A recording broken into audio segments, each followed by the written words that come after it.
that. How about Uranium One?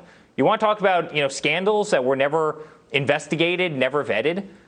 It's the rules for thee and not for me, right? That's the old, Sean, this has been happening since day one. They cannot stand that a guy named Donald Trump, who is a real estate developer, who built tremendous wealth and fame, was able to go into a political system in the U.S. and take out a person like Hillary Clinton and beat them at their own game, and then go into Washington, D.C. and do a phenomenal job and not play by the rules and end up becoming one of the best presidents this country has ever had.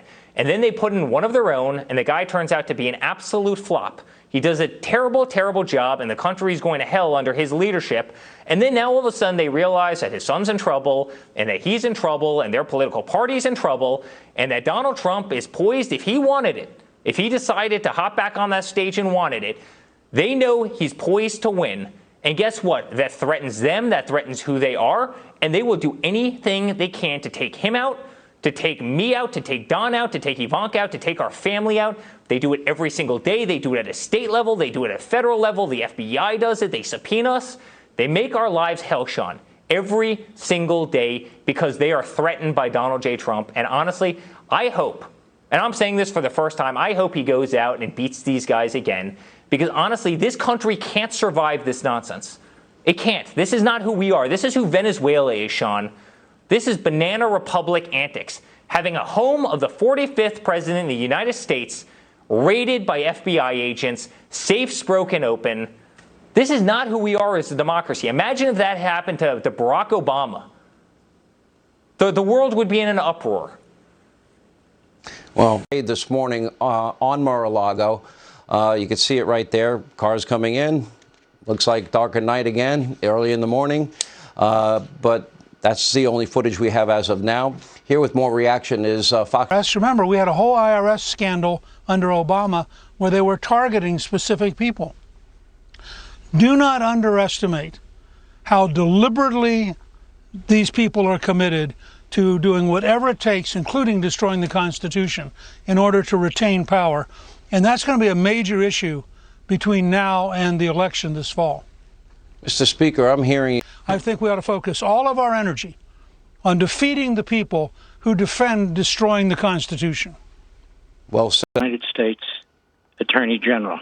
We would never, ever have done this. Never. That's number one. Number two, it's 90 days before midterm election. That's outrageous. Number three, everybody pretty much knows that Donald Trump is going to run in the Republican primary for president of the United States. And so you have a sitting president who wants to run against him and his attorney general acting like this. Now, here's how this worked. Everybody's guessing. I'll tell you what happened. This is in the jurisdiction of the U.S. Attorney in District of Columbia, who's also overseeing the January 6th prosecutions. Why? Because that's where the National Archives is, in the District of Columbia. They didn't send FBI agents from the Washington office down there. They would have used FBI agents in South Florida, and they would have coordinated with the U.S. Attorney's Office down there if they're playing it by the book. Number two, he wouldn't have done anything without the sign-off of the Attorney General of the United States, period. Number three, this was well orchestrated, so this has been going on for weeks. Now, you keep asking your guests, what's the justification? There is no justification. But what's he going to say tomorrow, the Attorney General? Here's my guess. We've been negotiating with Trump and his lawyers since February when we found out they had this information. We were getting nowhere. And then we heard that some documents were being destroyed. Maggie Haberman of the New York Slimes was on CNN. They've been running pictures of hers that she's going to have in the book of documents being flushed down a toilet. That doesn't mean a damn thing. It could be anything flushed down a toilet. With Elise Stefanik's name on it. That's all it was.